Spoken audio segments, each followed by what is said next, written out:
नमस्कार, मैं जीशान अख्तर और आप देख रहे हैं सुदामा न्यूज।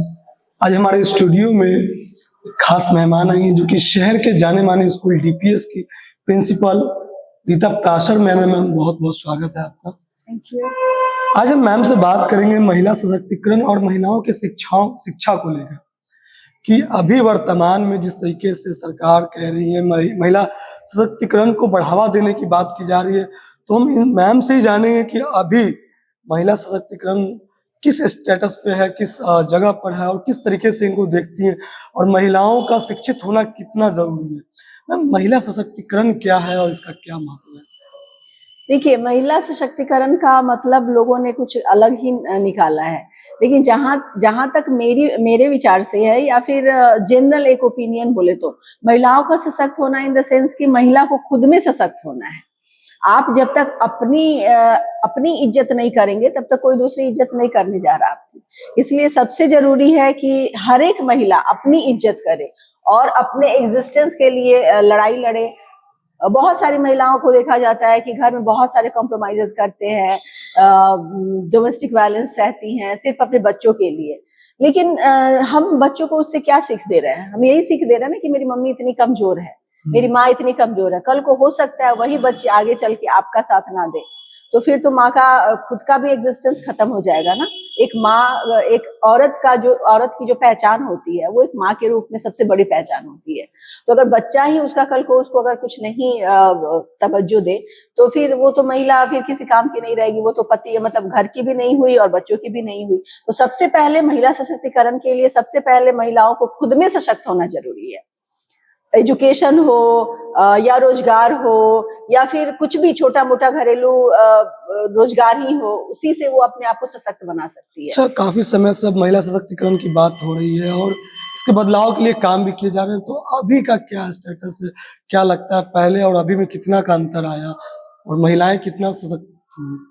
नहीं, पहले के और अभी के हिसाब में तो बहुत ही अंतर आया है। अब तो सरकार भी हम लोगों को, महिलाओं को आरक्षण दे रही है और महिलाओं पे ज्यादा ध्यान दे रही है। पहले के जमाने में जो था वो महिलाएं सोच नहीं पाती थी घर के बाहर। जो भी उनको करना होता था वो घर के अंदर करती थी, घर के बाहर भी निकलना नहीं होता था। लेकिन अब है महिलाएं कि अपना एग्जिस्टेंस ले रही हैं, खुद अपने बदौलत कुछ कर रही हैं। मैं देखती हूँ आजकल की लड़कियों को जो खुद पे डिपेंड हैं, उनको देख के मुझे बहुत ही अच्छा लगता है कि वो कम से कम अपनी एग्जिस्टेंस तो समझ रही हैं कि हाँ, I am also a human being. लड़की और मर्द और औरत तो बाद में छोड़ दो, पहले मैं एक ह्यूमन बीइंग हूँ, उसके बाद मैं औरत हूँ या मर्द हूँ। तो ये मर्द को भी समझना होगा कहीं ना कहीं। इस महिला सशक्तिकरण के पीछे कहीं ना कहीं मर्द का साथ भी है, तो कहीं ना कहीं उनको पीछे करने में क्या कारण लगता है कि मर्द महिला सशक्तिकरण को समझ नहीं पा रहे हैं या फिर वो चाह नहीं रहे हैं? नहीं, देखिए, मतलब हमारे समाज में ऐसे भी लोग हैं क्या? हाँ, बिल्कुल। देखिए, हमारा जो समाज रहा वो पैट्रियार्की समाज रहा, पितृसत्तात्मक। तो अभी तक मर्द इस बात को पचा नहीं पाए हैं कि हाँ, सत्ता हमारे हाथ से निकल रही है। अब औरतें स्वतंत्र हो रही हैं, औरतें अपना कमा रही हैं, अपना खर्च वो खुद वहन कर रही हैं, अपने बच्चों का खर्च वो खुद वहन कर रही हैं। अब वो मर्द पे फुली डिपेंडेंट नहीं है कि मर्द एक पैसा देगा तो उनका काम ये चीज होगा। उनको अच्छा नहीं लगता। ये उनको मतलब उनका एकाधिकार जो है वो खत्म हो गया। औरत अगर घर से निकल रही है तो ऐसा नहीं है कि वो मर्द से ही पूछ के जाएगी, घर के लोगों से ही पूछ के जाएगी। उसका अपना ड्यूटी बना हुआ है, उसको उस समय में घर से निकल जाना है। और ऐसा नहीं है कि वो घर से निकल रही है तो वो घर की भी ड्यूटी पूरी कर रही है। तो ऐसा नहीं है कि हाँ, औरतों ने अगर बाहर निकलना शुरू किया तो उन्होंने घर की जिम्मेदारी को टोटली इग्नोर कर दिया। ऐसा कुछ भी नहीं है। महिलाएं घर भी बखूबी संभाल रही हैं और बाहर भी बखूबी संभाल रही हैं। लेकिन कहीं ना कहीं अगर कोई औरत पीछे है तो उसमें भी कहीं ना कहीं मर्द का हाथ जरूर है, और कहीं ना कहीं आगे है तो उसमें भी मर्द का हाथ जरूर है। हर तरह के लोग होते हैं हमारे समाज में, कुछ निगेटिव कुछ पॉजिटिव। जो पॉजिटिव लोग हैं वो पॉजिटिव सोचेंगे अपने घर परिवार की बढ़ोतरी के लिए, आगे बढ़ने के लिए। वो जरूर ही अपनी महिलाओं को सशक्त करेंगे और महिलाओं को आगे बढ़ाएंगे। लेकिन उसी में कुछ लोग ऐसे भी हैं जो नहीं चाहते कि मेरी बीवी बाहर निकले, 10 लोग देखेंगे तो क्या बोलेंगे, कि मेंटलिटी उनकी उस तरह से है कि वो इस बात को एक्सेप्ट नहीं कर पाते हैं कि हाँ, मेरी घर की महिलाएं बाहर निकले तो लोग उनको देखे, गंदे कमेंट करे। तो यही बात है कि जो गंदे कमेंट करते हैं वो भी तो नेगेटिव मानसिकता के ही लोग हैं। तो उनसे कितना बचा जाएगा? और उनकी वजह से हम अपना कैरियर या जिंदगी अब को हम अपने पैर क्यों खींचे। आज तक तो महिलाएं इसीलिए आगे नहीं बढ़ पाई कि चार लोग क्या कहेंगे। घर परिवार में घरेलू हिंसा सह रही हैं, लेकिन बाहर नहीं उसको आजाद नहीं हो पा रही है कि लोग क्या कहेंगे। तो अब तो इन सब चीजों से महिलाएं बहुत आगे आई, बहुत आगे आई। बहुत सारे ऐसे केसेस भी देखने को बहुत सारे ऐसे केसेस देखने को मिल रहे हैं। सब चीजों को छुपा लिया करती थी। हाँ, पहले तो ये पता होता था तो, या अगर कोई लेडी अलग हो गई अपने हस्बैंड से तो यही कहा जाता कि जरूर उसमें कुछ गड़बड़ होगा। लेकिन अब इन बातों को समाज एक्सेप्ट कर रहा है कि नहीं, मर्द भी गलत होते हैं, मर्द भी गलत कर सकते हैं। तो महिलाओं का शिक्षित होना कितना जरूरी है पुरुष के मायने? देखिए महिलाओं का शिक्षित होना तो बहुत ही जरूरी है। नहीं कि सिर्फ कमाने के लिए ही, नहीं कि सिर्फ पैसे ही अर्जित करने के लिए। महिलाओं को एजुकेटेड होना इसलिए भी जरूरी है क्योंकि लोग ऐसा बोलते भी है, मतलब ये सुना क्या कहा जाता है या प्रूफ भी है, एक महिला अगर कि हाँ, अगर एक महिला पढ़ी लिखी है तो पूरे परिवार को पढ़ाती है। क्योंकि ये सही है, मर्द कहीं भी है तो बाहर निकल जाते हैं, और मर्द अभी भी उतने अंदर तक अपनी फैमिली से नहीं जुड़ पाए हैं, बच्चों से नहीं जुड़ पाए हैं। अब के जनरेशन, आने वाले जनरेशन में ऐसा मैंने देखा है कि बहुत ड्रास्टिक चेंजेस आ रहा है। जैसे आप लोग के जनरेशन में आप लोग फैमिली की वैल्यू समझते हैं, बच्चे की वैल्यू समझते हैं, अपनी वाइफ की वैल्यू या अपने पार्टनर की वैल्यू समझते हैं। जो पुराने ख्यालात को अभी नागवार गुजरता है। लगता है कि अरे हाँ, ये औरत पेटीकोट हो गया, पेटीकोट छाप हो गया, तो ये वो। लेकिन ये बहुत ही अच्छी चेंजिंग है। और लड़कियां जो हैं वो अगर खुद पे खड़ी हो रही हैं या उनके अंदर ये आ रहा है कि नहीं, मुझे अपना एग्जिस्टेंस दिखाना है परिवार को, तो कहीं ना कहीं अपनी माँ को उन्होंने देखा है उस रूप में, प्रताड़ित होते हुए, घर का काम होते हुए। उसके बाद भी जब पापा आते हैं ऑफिस से तो ये सुनने को कि तुमने किया क्या है, तुमने दिन भर क्या किया। तो कहीं ना कहीं लड़कियों के मन में ये बैठा हुआ है, इसलिए भी वो चाहती हैं कि हम आगे बढ़े, जॉब करें, अपने पैर पे खड़े हों, हम समाज को दिखाएं कि नहीं, वी आर कैपेबल। महिला सशक्तिकरण के लिए सरकारी योजनाएं क्या क्या है और उसका क्या लगता है अभी कितना फायदा हो रहा है सरकार की तरफ से बनाई हुई योजनाएं? सरकार की तरफ से बनाई हुई योजनाएं, जैसे कि अभी तो पार्लियामेंट में भी उनको ज्यादा ये मिला है। फिर घरेलू जो पढ़ी लिखी महिलाएं हैं उनके लिए तो कम है, बट फिर भी जैसे आपका इंटरेस्ट रेट भी कम है उनका। फिर ITR में बहुत कुछ सुविधाएं हैं। तो लेकिन जो पिछड़े वर्ग की महिलाएं हैं उनको गैस का सुविधा मिला है। फिर सुकन्या योजना है, बहुत सारी ऐसी योजनाएं, कन्या उत्थान योजना, बहुत सारी ऐसी योजनाएं हैं जो पिछड़े वर्ग की महिलाएं हैं और लड़कियां हैं उनको आगे मेन स्ट्रीम में लाने के लिए सरकार ने किया है। और अब हमारी जो लड़कियां हैं या महिलाएं उस बात को समझ रही हैं। मैं जब भी बैंक जाती हूँ तो देखती हूँ कि मतलब गांव की महिलाएं पहुंच रही हैं वहां पे अपना अकाउंट खुलवाने 500 रुपीज के लिए, या तो ये अच्छी बात है कि उनको पता चल रहा है ये सब बातें। प्रेगनेंसी में उनको क्या क्या सुविधाएं मिल रही है, ये सब धीरे धीरे उनको पता चल रहा है और ये सब वो फायदा उठा रही है। तो सरकार जो भी कर रही है वो पिछड़ा वर्ग है उसको मेन स्ट्रीम में लाने के लिए कर रही है, और ये बहुत ही अच्छी योजना है सरकार की, और इसे थोड़ा और भी बढ़ाया जाए तो। महिलाओं के प्रति जिस तरीके से अभी हिंसा उत्पीड़न वगैरह होता है, इसको रोकने के लिए क्या करना चाहिए, क्या किया जा सकता है? मेरे समझ से तो अगर रेप में, गैंग रेप में, या जो विभत्स रूप से जो रेप किया जाता है उन लोगों को तो किसी भी हालत में नहीं छोड़ा जाए। क्योंकि ये जो है एक विकृत मानसिकता को दिखाता है। लड़के ने किस रूप में अपने आप को ढाला है या उसको कैसा माहौल मिला है। ये अगर आज ठीक है, आज वो छूट जाते हैं, जैसे बेल पे छूट जाते हैं या छूट ही जाते हैं। हाँ। कोई भी रेपिस्ट को कभी भी फांसी की सजा, एक निर्भया में छोड़ दे तो वो लोगों ने खुद ही आत्महत्या कर ली बहुत सारे। एक तो जुवेनाइल में चला गया। तो आप सोचिए कि जो जुवेनाइल में है, जो अभी मतलब 18 भी नहीं क्रॉस किया है, अगर उसने ऐसी घटना को अंजाम दिया है तो वो सोचिए कि जब 28 साल का होगा, 30 साल का होगा, तो वो क्या करेगा। ऐसे बच्चों को तो स्पेशल रिमांड होम में रख के और उनको तो कभी छोड़ा ही नहीं जाए, उनको एक प्रॉपर अपब्रिंगिंग दिया जाए जिससे कि उनकी मानसिकता थोड़ी चेंज हो। और मुझे ये लगता है कि जो भी इतनी घटनाएं हो रही हैं उसमें घर की भी बहुत बड़ी भूमिका होती है। किस तरीके से? जो बच्चे जैसे अच्छी फैमिली के भी बच्चों को कभी कभी देखा जाता है रोड पे खड़े होकर लड़कियों पे कमेंट कर रहे हैं या सिगरेट पी रहे हैं, तो ये कहीं ना कहीं सब फैमिली की देन है। अगर माँ, फादर, स्कूल अगर अच्छी शिक्षा दे, अच्छे अपब्रिंगिंग्स दे, अच्छे संस्कार दे, तो हमारा बच्चा नहीं कर सकता है वैसा। वो हर लड़की को एक लड़की की नजर, एक ह्यूमन बीइंग की नजर से देखे, नहीं कि लड़का लड़की, एक औरत एक मर्द की नजर से, लेकिन एक ह्यूमन बीइंग तो है। अगर आप किसी मर्द को ही आप छेड़ेंगे, अगर कल से लड़कियां छेड़ना शुरू कर दे तो उनमें कैसा लगेगा?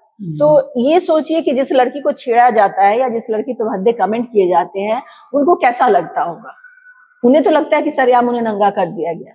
तो ये लड़कों की मानसिकता में चेंज लाना बहुत ही जरूरी है, और ये तभी हो सकता है जब घर पे उनको अच्छी शिक्षा मिले, स्कूल में उनको सेक्स एजुकेशन दिया जाए और बकायदा उनको बताया जाए। जैसे कि आज भी अभी के जमाने में भी लड़कियों के लिए पीरियड होता है, ये सब एक टैबू है। मतलब खुल के इस पे बात नहीं कर सकते हैं, और मतलब कहीं देखे तो मुंह छुपा के हंसते हैं। अरे इट्स नेचुरल, और ये कितनी बड़ी देन है, सबके साथ है। नहीं, ये कितनी बड़ी देन है भगवान की कि हम महिलाओं को, हम लड़कियों को मिला है ये माँ बनने की माँ बनने का गौरव। ये पुरुषों में नहीं है। तो ये तो एक अच्छा साइन है ना, तो इसको तो पॉजिटिव वे में लेना चाहिए। लेकिन उसको देख के कहीं पे मुझे बहुत ही अच्छा लगता है जब मैं ऐसा वीडियोस देखती हूँ कि कोई लड़का आया और लड़की को प्रोटेक्ट किया, अपना कोट देके उसको ढक दिया, या सोशल एक्सपेरिमेंट वगैरह बहुत। तो अब इन सब चीजों में बहुत सारी जागरूकता आई है, और मुझे अच्छा लगता है ये सब चेंजेस देख के। इवन मैं भी अपने सन इन लॉ को देखती हूँ, मेरी बेटी का इतना कंसर्ट करते हुए, तो मुझे भी बहुत ही अच्छा लगता है कि चलो आज के बच्चे लड़के आगे बढ़ के इतना जागरूक हो रहे हैं और इतना केयर कर रहे हैं। तो ये बहुत ही अच्छी बात है और एक अच्छा साइन है कि इस चीजों को टैबू ना बना के और इन चीजों पे एक अच्छा रिस्पॉन्स दिया जाए। आप लोग जब बाजारों में निकलती हैं तो कितना सुरक्षित महसूस करते हैं, और कितने समय तक अब बाजारों में रहना आपको ठीक लगता है, उचित? नहीं, पहले से तो माहौल बहुत ही चेंज हुआ है। अब तो मैं 11-12 बजे रात को भी गाड़ी लेके निकलती हूँ, तो मुझे कुछ भी डर नहीं लगता है। लेकिन पहले के जमाने में था कि 7 बजे 8 बजे भी अगर कोई लड़की बाहर दिख रही है तो अरे बाप रे, इतनी रात को लड़की कैसे बाहर दिख रही है, मतलब एक होता था गलत सेंस में कि जरूर ये कुछ ना कुछ होगी, जरूर ये गलत होगी। लेकिन अब लड़कियां भी बाहर निकलती है, 9 बजे 10 बजे रात को लड़कियां भी देखी जाती है चौक चौराहों पे, और वो भी ट्यूशन पढ़ के निकलती हैं, बाकायदा उनके पीठ पे बैग लदा रहता है।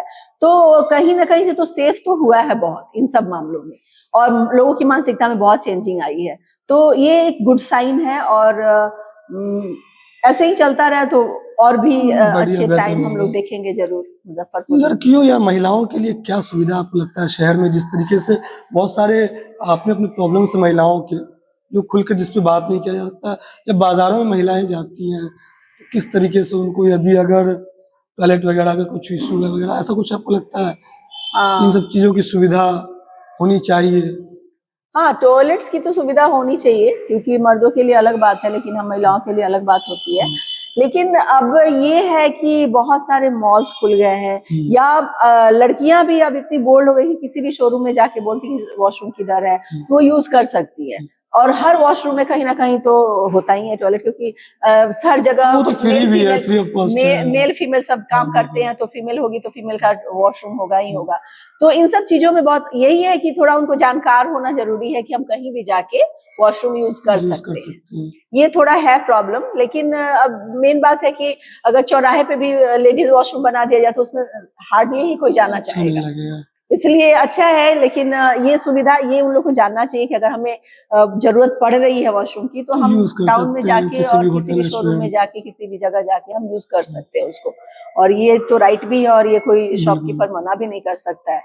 तो ये सब तो है, ठीक है, और ये सब चेंजिंग आ रही है। तो शिक्षा का अगर देखा जाए तो अब पहले के हिसाब से अब की महिला या बच्चियों को क्या गार्जियन अभी भी हायर एजुकेशन देना चाहते हैं, या फिर उनको बाहर भेज सकते हैं?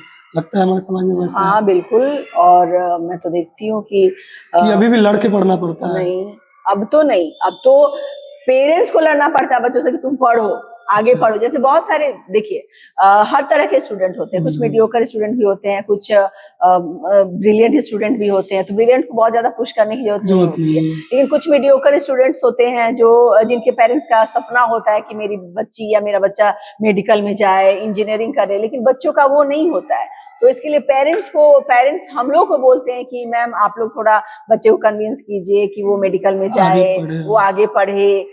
तो लेकिन ये बात है कि पेरेंट्स को भी ये समझना चाहिए कि अब बहुत सारे फील्ड्स हो गए हैं और अब only not education, so many activities are there कि किसी में भी बच्चा अगर कैरियर बनाना चाहे तो वो बना सकता है। इंटरेस्टेड है तो आप कर सकते हाँ हैं, बिल्कुल, गार्जियन का सपोर्ट होना चाहिए। हाँ बिल्कुल, और कोई फोर्स नहीं करना पड़ता है। बच्चे अब खुद भी पढ़ना चाहते हैं और खुद भी पढ़ते हैं, बस उनको एक अच्छा माहौल की जरूरत होती है, एक अच्छे पुशअप की जरूरत होती है, एक अच्छा गाइडलाइन की जरूरत होती है, बाकी बच्चे पढ़ते हैं। महिलाओं के लिए रोजगार के क्षेत्र में क्या लगता है, कैसा है? छोटे कितनी टाउन में भागीदारी उनको मिल रही है आज के डेट में? हाँ मिल तो रही है और कर भी रही है हर जगह। आप कहीं भी चले जाइए, किसी भी शोरूम में, किसी भी शॉप पे, कहीं पे भी आपको महिलाएं दिख जाएंगी। तो ये कितनी बड़ी बात है कि हर जगह पे महिलाएं, चाहे वो 3rd ग्रेड स्टाफ हो, 2nd ग्रेड स्टाफ हो, या फिर ओनर ही हो, या फिर फ्रंट डेस्क पे ही हो, इन हर जगह फीमेल्स दिख रही हैं। तो ये कहीं ना कहीं से तो उनमें ये अवेयरनेस आया है और ये दिया भी जा रहा है सबको कि हाँ लड़कियां हैं तो उनको बात करने का सलीका अच्छा होता है, वो एग्रेसिव नहीं हो सकती हैं, उनमें एक संस्कार, उनमें एक जो बोले बातचीत करने का सलीका होता है। इसलिए कोई भी कंपनी भी चाहती है कि हमारे फ्रंट डेस्क पे फीमेल हो तो अच्छा रहता है। तो ये तो चेंजिंग आई है और महिलाओं में यहाँ पे थोड़ा रोजगार की समस्या है क्योंकि ये छोटा टाउन है, छोटे मोटे ही रोजगार मिल सकते हैं, बहुत ज्यादा टैलेंटेड लोग को थोड़ा यहाँ पे कम चांस मिलता है, लेकिन फिर भी है, हाँ प्लेटफॉर्म उतना नहीं है। फिर भी इसी में सबका जो ऐसे जिनमें ज्यादा टैलेंट है और ऐसे जगहों पे रह रहे हैं उनका नाम ऑलरेडी टाउन में है और वो ऑलरेडी ही मतलब अच्छे लोगों में गिने जाते हैं। राजनीति के क्षेत्र में महिलाओं का क्या योगदान है और क्या होना चाहिए उसमें? राजनीति के क्षेत्र में मेरा तो बहुत इंटरेस्ट नहीं है, बट राजनीति क्या लगता है कि महिलाओं को वहां पर होना चाहिए? हाँ अच्छी बिल्कुल होना भागीदारी। चाहिए। देखिए महिलाओं के अंदर जो भी क्षमता है अगर वो पूरा एक्सप्लोर करे तो कोई भी ऐसा फील्ड नहीं है जिस महिलाएं नहीं अच्छा कर सकती है। आप देख भी रहे हैं बहुत सारी, जब से महिलाओं को थोड़ा पावर मिला है या उसके पहले भी, हमारी किरण बेदी थी जो मतलब फर्स्ट IPS ऑफिसर हुई और इतना नाम हुआ उनका। तो बहुत सारी महिलाओं को ऐसा रोजगार मिल रहा है और वो कर रही हैं। और राजनीति में भी अभी तो देख ही रहे हैं आप, सीतारमन, निर्मला सीतारमन है, फिर हमारे जो चंद्रयान निकला है उसमें भी साइंटिस्ट लेडीज महिलाएं हैं, राष्ट्रपति जो है अपनी राष्ट्रपति हैं। तो जिसका जिसमें इंटरेस्ट है उसमें उसको जाने देना चाहिए। अगर एजुकेशन में इंटरेस्ट नहीं है, मेरा अगर राजनीति में इंटरेस्ट नहीं है तो मुझे क्यों फोर्स किया जाए? मुझे जिसमें इंटरेस्ट रहेगा, अगर जिनको राजनीति में जाना है, आगे बढ़ना है, वो जरूर आगे बढ़े और जरूर आगे अच्छा यदि अगर राजनीति में महिलाएं जाती है तो उससे महिलाओं को कुछ ना कुछ तो फायदा होगा, क्योंकि वो अपने हक की बात को ज्यादा अच्छा से रख सकती है। बिल्कुल बिल्कुल, पुरुष की अपेक्षा अगर देखा जाए। हाँ महिलाओं को एक प्लेटफॉर्म मिल जाता है तो अच्छी बात है, क्योंकि महिलाओं की बहुत सारी ऐसी समस्या होती है जो पुरुष समझ नहीं पाते हैं, पुरुष आगे लाना भी नहीं चाहते हैं। उनको बोलने में थोड़ा हेजिटेशन, उनको बोलने में हेजिटेशन भी होता है, बोलना भी नहीं चाहते भी नहीं है बोलना।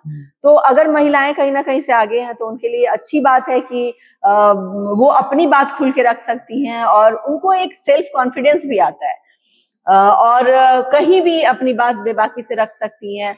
अब इन द सेंस नहीं कि गलत भी बात सही जगह पे रखी जाए तो उसको जरूर कहीं ना मतलब उसको मिलता है प्लेटफॉर्म, तो उसको मिलता है। और महिला सशक्तिकरण के लिए सामाजिक जागरूकता कैसे बढ़ाई जा सकती है? एक तो है एजुकेशन से और उनको बैठा के, मतलब जो हमारी राजनीति में जो महिलाएं हैं, जो जैसे बीजेपी में है तो महिला मोर्चा की जो है वो जगह जगह जाके महिलाओं को सरकार ने क्या क्या सुविधाएं दी हैं उनके बारे में जागरूक करे। और एजुकेशन मेन मोटो है। फिर पॉपुलेशन भी है, अगर हमारा पॉपुलेशन कम रहेगा तो फिर हम अपने बच्चों को अच्छी शिक्षा, अच्छा खाना पीना, अच्छा रहन सहन दे सकते हैं। तो सबसे पहले तो औरतों का शिक्षित होना जरूरी है ताकि वो अपने आप को सशक्त, शिक्षा ही एक ऐसा वेपन है जिससे हम सभी महिलाएं, प्राथमिकता अगर देखी जाए तो शिक्षा अगर हो गया, शिक्षा प्राथमिकता, बाकी सब बाय प्रोडक्ट लगता है। हाँ बस, तो शिक्षा मेन है। और शिक्षा इन द सेंस कि सिर्फ किताबें पढ़ना नहीं, उसको अपने अंदर इम्बाइब करना। हम उसको अंदर अपने कितना लेते हैं, उस शिक्षा को हम अपने अंदर कितना लेते हैं, ये हमें बहुत जरूरी होता है। Practical education is must. किताबी ज्ञान बहुत ज्यादा नहीं काम करता है, क्योंकि हम आगे चल के हम बाबर हुमायूं को पढ़ के क्या करेंगे। लेकिन जो प्रैक्टिकल नॉलेज है वो हमें किताबों से भी मिलता है और बाहर की दुनिया से भी मिलता है। जरूरी है कि हम अपने आप को जागरूक रखें, कहीं भी जाएं हम अपने आप को जागरूक रखें। हम हर जगह देखें कि हमें क्या हो रहा है, क्या नहीं हो रहा है, इसमें हम कैसे क्या कर सकते हैं। तो जागरूक होना, ऑब्जर्व करें, ऑब्जर्वेशन बहुत जरूरी है, जागरूक होना बहुत जरूरी है। और जो भी माहौल है उसमें अपने आप को हम कहाँ फिट बैठते हैं उस जगह पे अपने आप को रख के और उस लड़ाई के लिए अपने आप को प्रिपेयर करना बहुत जरूरी है। बहुत बहुत धन्यवाद मैम। तो मैडम रीता प्रासर ने खुलकर बात किया कि महिला सशक्तिकरण को और किस तरीके से और बढ़िया किया जा सकता है और उसको बढ़ाया जा सकता है।